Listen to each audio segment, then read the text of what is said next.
หาการป่าก่อนตัวที่ได้บักกับป่าได้ไงวะเบิ้งพอ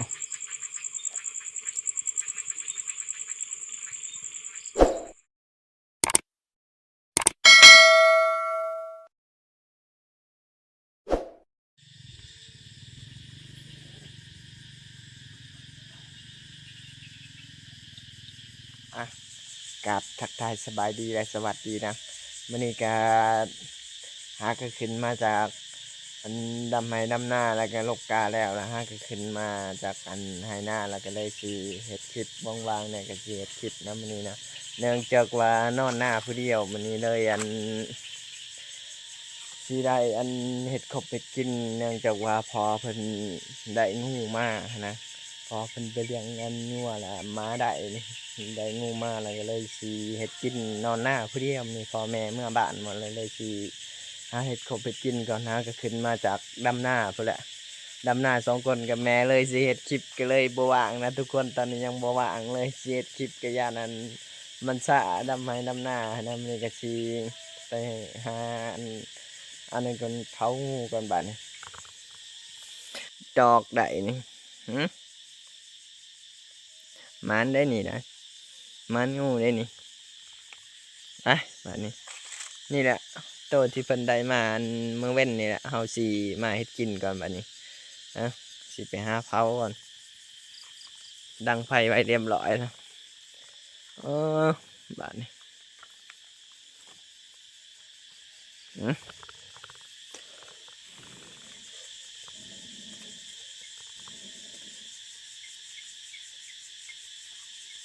สีมันมืดในน้ำนี้เนาะเพราะว่าไฟโซลาร์เซลล์มันยังบ่ทันอันนั้นดีมันยังบ่ทันเปิดมันยังบ่ทันนอนเวลามันประมาณจัก5:30 6:30เพื่อ6:30ประมาณนี้แหละจึงสิได้เปิดมันเป็นไฟอัตโนมัติเลยอยู่นาในมืดนี่บัดนี้สิได้เผางูก่อน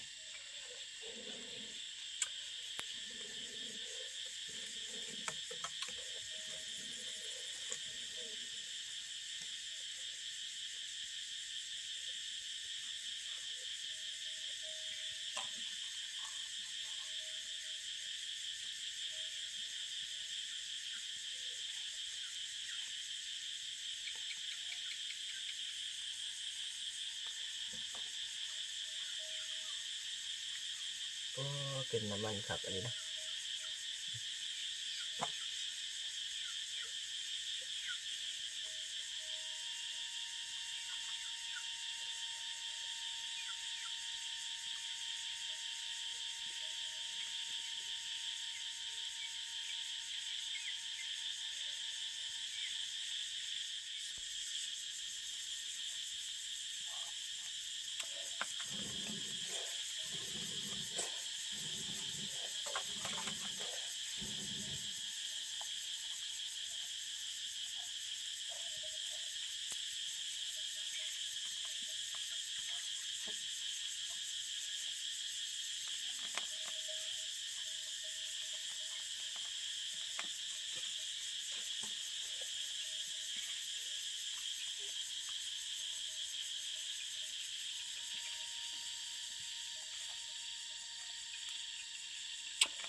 เดี๋ยวเผาแล้วก็สิขึ้นไปหาผักแล้วก็สิตากแห้งไว้แล้วก็สิต้มเครื่องในมันไว้เนาะบางทีก็ย่านบ่ได้ต้มเครื่องในมันบางทีเพราะว่ามีเห็ดละโงกเฮาสิล้างเห็ดละโงกแกงกินซะหน่อย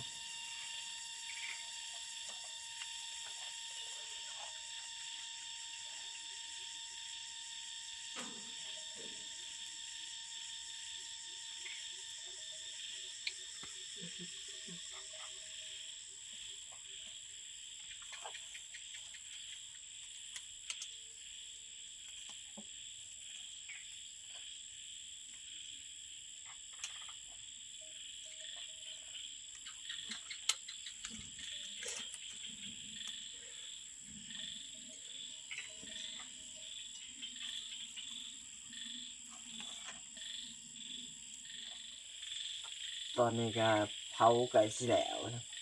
เป็นน้ำมันครับอันนี้นะมันขนาดเนื้อเผาแล้วมันสิขึ้นไปสายขึ้นลักษณะ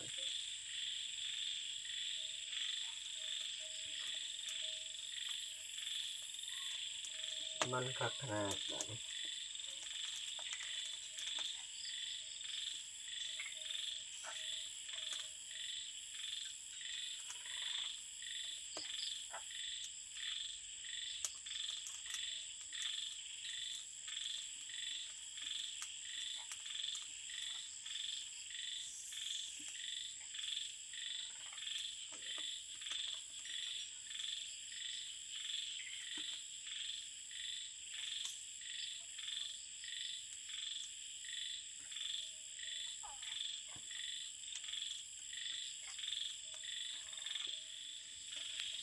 บ้านนี้ครับเผาแล้วแล้วเนี้ยจะขึ้น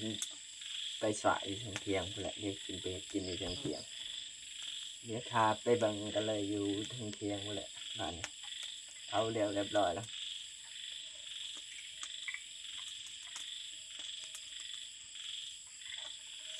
โอ้ขนาด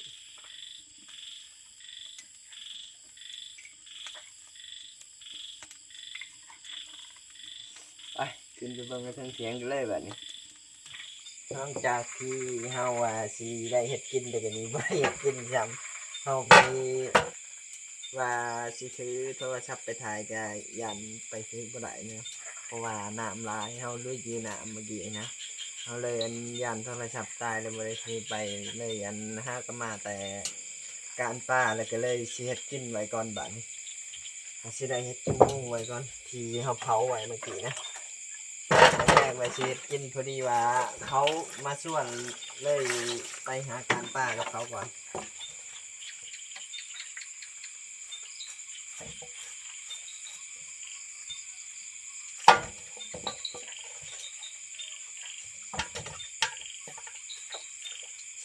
งูนี่สิบ่ได้กินดอกสิต่างแหงไว้ก่อน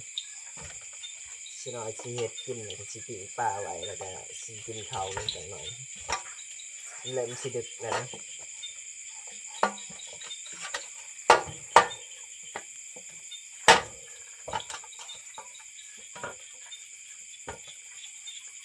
วันนี้แม่ก็บ่อยู่เป็นแม่อยู่แม่ก็สิได้เฮ็ดกินให้นี่ได้เฮ็ดกินเองเพราะว่าแม่เมื่อนอนบ้านกับพ่อ2คนนอนอยู่หน้าผู้เดียวนะมื้อนี้นะ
สะแล้วสิตำหัวสิไข่แล้วก็สิท่าแล้วก็สิตากแห้งไว้นั้น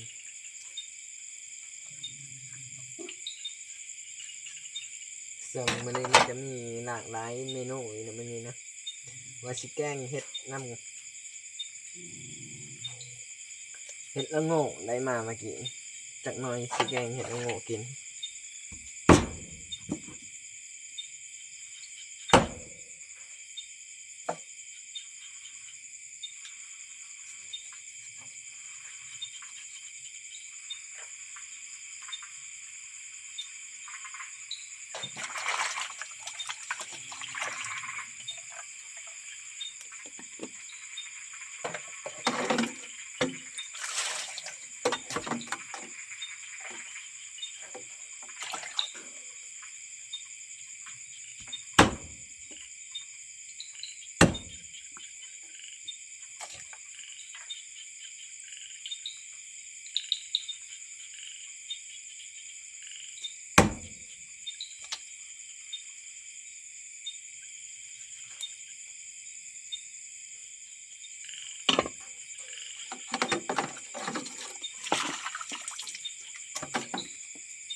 จะเฮ็ดกินงูแล้วเรียบร้อยแล้วเดี๋ยวสิมาเฮ็ดกินปลาไว้ก่อน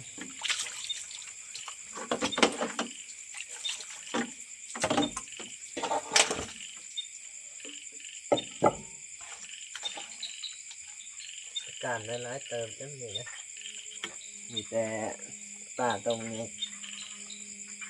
ปลาคอ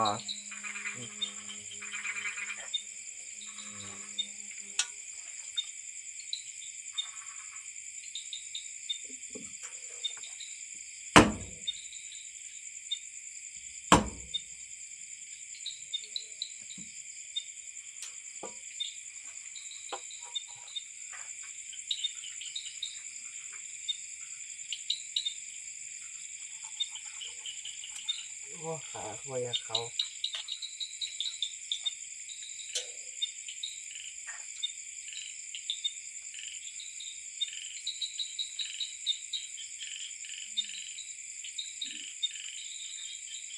ปลาคอไม่ไข่ใช่ไหม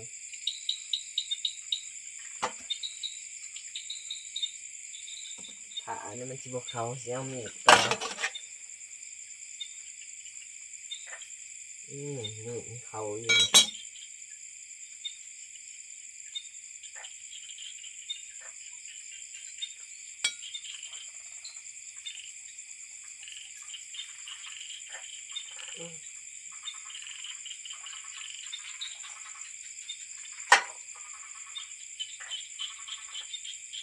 โอ้ขี้เรียบร้อยเลยกันสิได้แช่เกลือไว้แล้วมื้ออื่นนั่นแหละสิได้เฮ็ดกินเพราะว่ามื้อนี้มันดึกมันนี่นะเฮ็ดกินกันบ่ทัน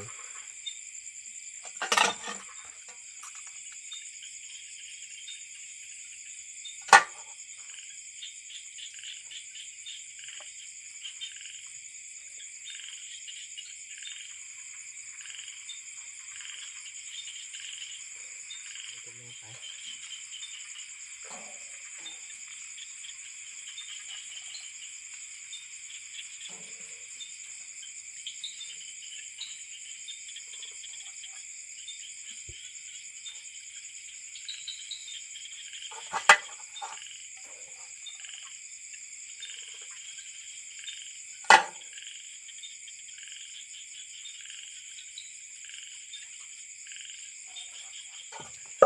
ตอนนี้ก็ละมาทีเรียบร้อยนะเดี๋ยวก็สิได้สลาวเกลือกับมื้ออื่นแล้วก็สิให้แม่เฮ็ดกินให้สิเฮ็ดกินนำครึ่งหนึงปลาเสื่อมสิได้ปิเนาะมาสิปิเนาะสิได้ปลาเสื่อมปลากดจะได้เอาเกลือมาสลาวใช่นะ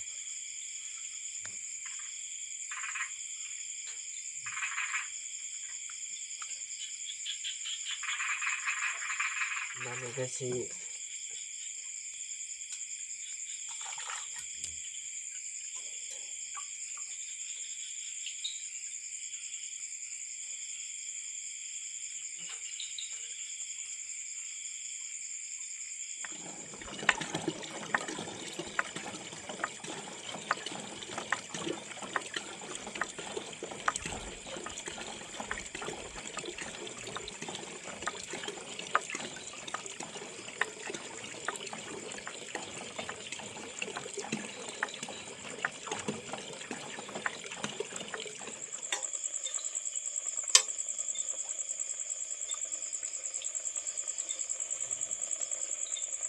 เขาแล้วบัดนี้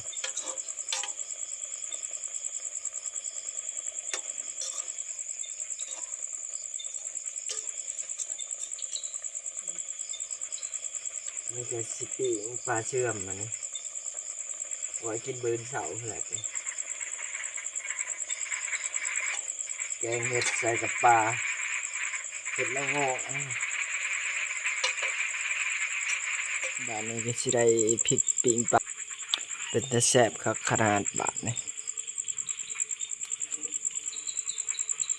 แฮมๆเลยนี่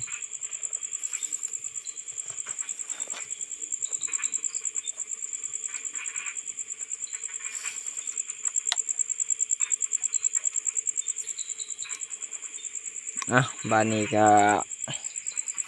หม้อเฮาก็สุกแล้วนะนี่หม้อแกงก็สุกแล้วบ้านนี้ก็สิได้ขึ้นหากินข้าวกันแล้วบ้านนี้นะไปบ้านนี้ขึ้นหากินข้าวก่อนมาบ้านนี้ก็ตักแกงเป็นที่เรียบร้อยแล้วก็สิได้กินข้าวแล้วมันนี่หิวข้าวแล้วนะ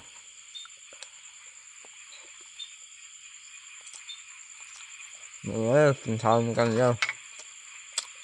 กินข้าวหอมดึกเนี่ย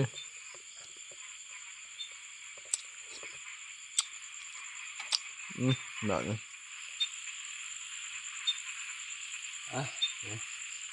กินข้าวกับแกงปลาแล้วก็แกงปลาใส่อันเห็ดละโงก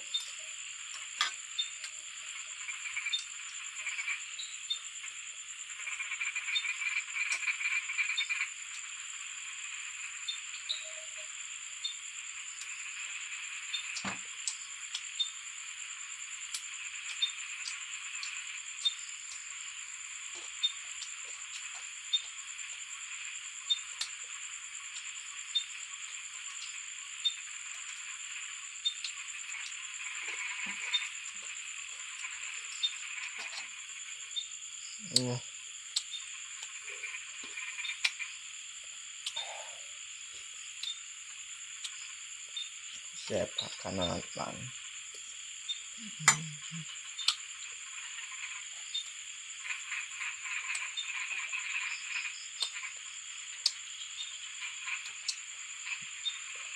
เห็ดละโงก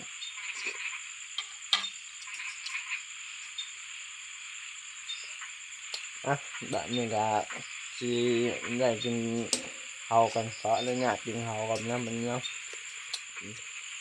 เนื่องจากว่ากินข้าวกินน้ำเรียบร้อยแล้วก็สิได้อันหาข้าวนอนแล้วมันนี่นะเพราะว่าดึกนะประมาณนั้น5 ทุ่มครึ่งแล้วประมาณนี้แหละแบบนี้ก็สิได้หาหลับหานอนกันนั่นนี่เนาะเนื่องจากว่ากินข้าวเพียงแล้วแล้วก็สิได้ไปหานอนกันบ้างคืออื่นก็สิได้ดำนาเดียวกับสิมีคลิปดำนาให้เบิ่งเลยเสียคลิปดำนาให้เบิ่งนะแต่ว่ายังบ่ทันมีเวลาอยู่นะถ้ามีเวลาก็สิได้เฮ็ดคลิปให้พ่อแม่พี่น้องเบิ่งแหละเป็นจังได๋ก็อย่าพาเล่นกันเด้อเพราะว่าช่วงนี้บ่ค่อยได้เฮ็ดคลิปปานใดนะครับแบบว่ายังบ่ทันว่างหั้นนะถ้าว่างก็สิได้หาเข้าป่าพุ่นแหละสิได้ชวนบ่าวจึกเฮ็ดเลยหรือว่าบ่าวแอบ้านนาประมาณนี้แหละกับอ้ายน้องเงินก็ชวนอยู่อ้ายน้องเงินก็เพิ่นก็ยังดำนาอยู่ยังบ่แล้วคือกันอันนี้ก็ว่าว่างๆเดี๋ยวสิไปพบกับทีมงานเลยแบบนี้นะสำหรับคลิปนี้วิดีโอนี้ก็สิได้จบเพียงเท่านี้เด้อบ๊ายบายบัดนี้